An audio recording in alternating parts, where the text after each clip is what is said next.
मेरी बात सुनो, आपके कपड़ों पे खून लगा है। मेरी बात सुनो, कुछ गलत नहीं आपके साथ कर रही। जो गलत होना था मेरे साथ हो चुका है। क्या हो गया गलत? जो भी होना था हो गया। कुछ बताओगी तो हमें पता लगेगा ना। कुछ बताओ, कुछ तो शेयर करो। अच्छा कुछ प्लीज बता दो क्या हो गया है? खून लगा हुआ है, ये हाथ भी जख्मी किए हुए हैं, क्या हुआ है? नहीं, मैं किसी ने किया आपके साथ ये? मैं नहीं बता सकती आपको, आप चली जाए प्लीज, यहाँ से चली जाए। मेरी बहन, मेरी बात सुनो, मेरी छोटी बहनों की तरह मुझे बता दो कि हुआ क्या है? जो किसी ने हुआ किया है, या आप खुद चली से कर रही हो? कहाँ की हो? रिश्तेदार कहाँ है? माँ बाप कहाँ है? कहाँ है सब? कोई भी नहीं है मेरा, प्लीज यहाँ से किधर है सब? लवारिस तो नहीं हो ना दुनिया में? किसी ने तो, कोई तो तुम्हें लेकर आया।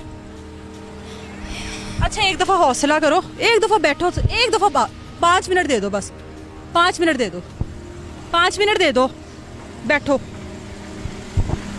बैठ जाऊं?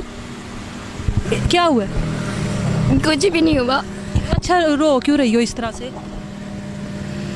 क्या हुआ है आपके साथ? मैं आपको कैसे बता दूं, आप पे कैसे यकीन कर। यहाँ पर जो बैठी हो आप, तो मुझे वैसे ही बता दो। यहाँ पर भी तो बैठी हो ना, मेरी जगह यहाँ पर कोई और भी आ सकता है, कोई गलत इंसान भी आ सकता है। यकीन करो मैं कोई गलत तो नहीं हूँ ना, आपके साथ कुछ बुरा तो नहीं करूंगी। बताओ तो सही क्या हुआ है? आप मेरे साथ कुछ बुरा तो नहीं करेंगे? मैं आपके साथ क्यों बुरा करूंगी? मैं आपकी तरह ही हूँ ना, मैं क्यों बुरा मुझे करूंगी? इंसाफ दिलाएंगे? क्या हुआ क्या?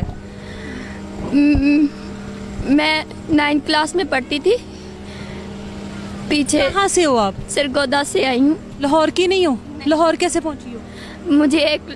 मैं अच्छी फैमिली से बिलोंग करती हूँ, मेरी फैमिली बहुत अच्छी है। मैं 9th क्लास में पढ़ती थी, 9th क्लास के पेपर दिए थे। एक लड़का था, हमारी फेसबुक पे दोस्ती हुई थी, मैंने स्नैपचैट पे अपनी वीडियोस लगाई, उसने मुझे प्रपोज वगैरह किया। उसने मुझे काफ़ी देर प्रपोज करता रहा, मैंने उस पर यकीन नहीं किया। फिर उसने एक दफ़ा मुझे कहा कि आप मुझसे मिलो प्लीज़, ये वो। मैंने कहा ठीक है, या मैंने अपनी दोस्तों से मशवरा किया, उन्होंने कहा कोई बात नहीं, आप एक दफ़ा मिल के देख लो, अगर आपको अच्छा लगे तो आप। यहाँ का है? लाहौर का है? हाँ जी, लाहौर का ही था। पता नहीं, वो हम फेसबुक से मिले थे, मुझे ज़्यादा नहीं पता उसके बाद। तो कहता हम मिले तो मुझे ना अच्छा लगा उससे बात करके, तमीज़ लगी, पढ़ा लिखा था। तो मुझे कहता कि मतलब, मैंने कहा चलो ठीक है। उसने ना, मैं 9th के पेपर दे रही थी, 9th के बात वगैरह हमारी होती रही फेसबुक पे। तो उसके बाद मैंने 9th के पेपर दिए, तो उसके बाद उसने मुझे फोर्स किया कि हम कोर्ट मैरिज कर लेते हैं, घर से भागो। तो मेरी भाई ज़रा बदमाश किस्म के मैनेजर भी था कि अब मैं इससे प्यार करती हूँ, मेरी फैमिली कभी भी नहीं मानेगी मेरे शादी करने पे। तो मैंने कहा ठीक है। मैं उस सरगोदा से वो मुझे यहाँ पे ले आया लाहौर में उसने मुझे खुद जाके लेकर आया था आपको? हाँ जी, वो लारी अड्डे से लिया था उसने मुझे। तो उसने उसके बाद मुझे हॉस्टल में रखा, पता नहीं कौन सा हॉस्टल था, मैं बिल्कुल लाहौर के बारे में कुछ नहीं जानती। तो उसके बाद हम काफ़ी देर वहाँ पे रहे, हफ्ता 2 हफ्ते वहाँ पे रहे। उसके बाद हम मरी नारायण कंगार वगैरह साइड पे चले गए, वहाँ पे हम 10 अकेले रही हो उसके साथ? हाँ जी। उसके कोई दोस्त वगैरह? नहीं, कोई भी नहीं था, हम दोनों अकेले ही थे। वो भी अकेला था, मैं भी अकेली थी। उसने वहाँ पे मेरे साथ सब कुछ किया, मतलब उसके बाद भी किया। हम शादी नहीं की, निकाह नहीं किया? कहता था आप मेरी हो, शादी की क्या ज़रूरत है, आपको मेरे पे यकीन हो, बस आपको मैं वहाँ से ले आया हूँ तो आपको शादी करूँगा, आपको मेरे पे यकीन है। मैंने कहा हाँ जी आप पे यकीन है। फिर उसने कहा कि बस ठीक है, शादी में हम कर लेंगे, आप मेरी हो, ये वो। इतने बड़े दावे किए उसने मेरे साथ। उसके बाद हम मरी गए, वहाँ पे रहे, उसने वहाँ पे सब कुछ मेरे साथ किया। उसके बाद हम लोग आ गए लाहौर में, वापस हॉस्टल गए। हॉस्टल के बाद हॉस्टल वालों ने कुछ दिनों बाद 2-3 दिन वो वहाँ पे नहीं आया। वहाँ पे मेरे पास, जब मरी गए, वहाँ पे मेरे पास गोल्ड की चेन थी, इयर रिंग्स थे, सब कुछ था मेरे पास, पैसे थे, मेरा मोबाइल था, 12 Pro Max था मेरे पास, वो भी उसने ले लिया मेरे से। सब कुछ ले लिया कि आपका मेरे से ज्वेलरी वगैरह भी ले? हाँ जी, मैं सब कुछ लेके आई थी, पैसे भी लेके आई थी, 1-2 लाख रुपया भी लेके आई थी, वो भी मैंने उसको दे दिया। मैं पैसों से याशी करता रहा जो आपको मरी वगैरह लेकर? पता नहीं, खुद कहता था मैं बहुत अमीर हूँ ये वो। तो मैंने कहा यार मैं कहाँ रखूँगी, ये लो। उसने कहा लाओ मुझे दे दो, हम ना कहीं सेव कर लेते हैं, हमें आगे ज़रूरत पड़ेगी, ऐसे मतलब हालात नहीं ठीक तो तुमसे चोरी ना हो जाए। मैंने कहा ठीक है। तो मैंने सब कुछ अपना उसको दे दिया, सब कुछ दे दिया, मेरे पास कुछ भी नहीं रहा मेरे पास। उसने सब कुछ ले लिया मेरा, सब कुछ ले लिया, मैं वापस भी नहीं जा सकती। मेरी फैमिली पहुंच सकते हैं, मेरा भाई बदमाश है, मुझे मार देंगे।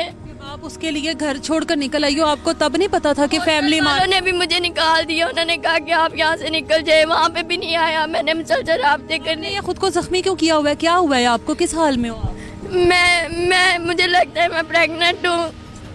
कितनी देर हो गई है उसको यहाँ से आपको छोड़ छाड़ कर गए हुए, आपको वापस आए हुए मरी वगैरह से? अभी मुझे उसके साथ ही थी, अभी 10-15 दिन हो गए लापता है, लेकिन उसने मेरे साथ जो किया है वो काफ़ी देर हो गई, मतलब 2-3 महीने से मैं उसके साथ ही मुसलसल उसके साथ हूँ। उसके बाद अब मैं उसका नाम किया हॉस्टल से भी निकाल दिया। मुझे लगता है मैं प्रेग्नेंट हूँ, मेरे पास इतने पैसे नहीं मैं कुछ खा लूँ, कुछ पी लूँ या अपना चेकअप करा लूँ। ये यहाँ पे ये देखें झुकी हैं लोग, रात को आके मुझे इतना तंग करते हैं। कहाँ जाऊँ मैं, मुझे इस लाहौर का कहीं पता नहीं, किसी से मदद भी नहीं मांग सकती, मैं वापस भी नहीं जा सकती। मेरे भाई बदमाश है, मुझे मार देंगे। इस लड़के से रब्ता करने की कोशिश की है, उसका नंबर मुसलसल बन जा रहा है, उसके किसी दोस्त का नहीं पता मुझे, उसके घर का नहीं पता, कुछ भी नहीं पता मुझे। बस फेसबुक पे दोस्ती हुई, 3 महीने हम साथ रहे, इतना ही जानती हूँ। उसके घर इतनी सी जान पहचान के साथ अपना सब कुछ छोड़कर आ गई हो एक ऐसे लड़के के लिए जिसने आपको इस्तेमाल कर फेंक दिया है। मुझे नहीं पता था वो मुझे इस्तेमाल करेगा, मुझे तो बस अच्छी मोहब्बत करता था। आपसे उसने निकाह नहीं किया जब, तो आपको समझ जाना चाहिए था ना कि वो इस काबिल ही नहीं है कि आपको वो संभाल सके। उसने मुझे कहा था हम 1-2 हफ्ते में ना निकाह कर लेंगे। मैं चाहता हूँ कि हमारी शादी ना बहुत अच्छी मतलब धूमधाम से हो, तो मैं कोई बड़ी प्लानिंग कर रहा हूँ कि अच्छी से करेंगे, आपको मैं दुनिया की हर खुशी दूंगा। मैं नहीं आपको ये सोचने पे मजबूर करना चाहूँगा कि मतलब आपकी फैमिली नहीं है तो आपकी क्या शादी इतनी धूमधाम से नहीं हुई। हम आपको किसी अच्छी महफूज जगह पे, यहाँ पर इतनी पनाह गए हैं लड़कियों के लिए, बहुत सारे शेल्टर होम्स मौजूद हैं लाहौर में, आपको नहीं शायद पता होगा। अगर आपको वहाँ पर कहीं पर लेकर जाएं, रह लोगी? मुझे यहाँ का कुछ भी नहीं पता, प्लीज मेरी हेल्प करें, मुझे कुछ भी नहीं पता। इधर से मैं इधर से उधर नहीं जा सकती, इधर तक पता नहीं कैसे पहुँची, इधर तक पहुँची हूँ। इतने बुरे हालात में से बहुत बार जबरदस्ती होने की कोशिश हुई है। ये झुग्गी है, वहाँ से मुझे कोई खाना दे देता है, छुप के बैठ जाती हूँ, बहुत मुश्किलों से। रात कैसे गुजारती हो? यहाँ पे एक वो आगे जाके प्लाजा, जब यहाँ पे सारे सो जाते हैं मैं उसके अंदर जाके सो जाती हूँ। उधर कोई नहीं होता? नहीं, वो दिन टाइम मजदूर वगैरह होते हैं। बन रहा है अभी? हाँ, ऐसा बन रहा है? हाँ जी। अगर हम पर भरोसा कर सकती हो, आपके घर वालों से अगर रब्ता करने की? नहीं, मुझे मार देंगे, वो जान से मार देंगे मुझे। कौन कौन है आपके घर में? मेरी अम्मी है, मेरे अब्बू है, मेरी 2 बहनें थी, हम बस 2 ही बहनें थी। जब घर से निकली हो, मोबाइल वगैरह लेके निकली हो, घर वालों ने रब्ता तो करने की कोशिश की हो? हाँ जी, इसने कहा था उन सबके नंबर पहले ब्लॉक करके फिर घर से निकलना। मैंने सबके नंबर ब्लॉक कर दिए, डिलीट कर दिए। क्या उम्र है आपकी तकरीबन? मेरी 16 साल। 16 साल की ये लड़की है और ये जिस जगह पर मौजूद है वहाँ पर दिन के टाइम इतनी आबादी नहीं है, ये लाहौर का ही इलाका है, और रात के टाइम यहाँ पर क्या होता होगा वो हम लोग अंदाज़ा कर सकते हैं। कहाँ से ये लड़की भागी है, किस लड़के के लिए भागी है, जिस लड़के ने उसका हाल क्या किया है। 16 साल की लड़की है, उसको हमला कर कर आज सड़क के ऊपर छोड़कर चला गया है। मुझे बहुत सारी दिल कर रहा है कि उसको गालियाँ दूँ, उसको बहुत कुछ सुनाऊँ, लेकिन मैं क्या कहूँ। यहाँ पर ये लड़की अपना घर बार, माँ बाप, बहन भाई सबको छोड़कर एक उस लड़के की मोहब्बत में, 2 महीने की मोहब्बत में अंधी होकर अपना सब कुछ आ गई, और हमेशा की तरह लड़के ने इस्तेमाल करने के बाद इसको यहाँ पर सड़क पर फेंक दिया बाकी जानवरों के लिए, कि बाकी जानवर अपनी भूख ख़त्म कर सके। इससे हम इसको महफूज जगह पर पहुँचाने की कोशिश तो करेंगे अगर हम लोगों को अल्लाह ने इस काबिल किया। लेकिन आप तमाम देखने वाली लड़कियों से मेरी रिक्वेस्ट है कि ये 4 दिन की चमकती मोहब्बत के पीछे अपने माँ बाप की इज्जत, अपने माँ बाप की मोहब्बत को कदमों तले रोंद कर अपने घर की 4 दीवारी छोड़कर आप जब जब निकलोगी आप इस तरह का हाल देखोगी अपना, और इसी तरह किसी सड़क के कोने में आप भी गिरी पड़ी होगी। मुझे दीजिए इजाज़त। अपनी बेटियों की तरबियत में, अपनी बेटियों की परवरिश में, अपनी बेटियों के घर के माहौल में कुछ ना कुछ तब्दीली की हम लोगों को भी ज़रूरत है कि हमारी बेटियाँ इस तरह का कदम ना उठाएं। अल्लाह हाफ़िज़।